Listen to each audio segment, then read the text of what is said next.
মই পাণ্ডৱ জননী সেই কথা জানে সকলোৱে কিন্তু কিন্তু নাজানে কোনেও কৰ্ণ যে মোৰে সন্তান কুমাৰী হৈ আছিলো যেতিয়া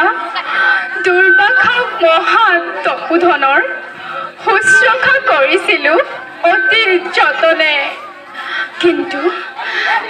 তুষ্ট হৈ দুৰ্বাসা মহা তপোধনে গন্ধৰ্ব আহ্বান মন্ত্ৰ মোক শিকালে গোপনে মন্ত্ৰ বল পৰীক্ষাৰ হেতু আৰাধিলো এদিন মই সূৰ্য দেৱতাক ধন্যবাদ।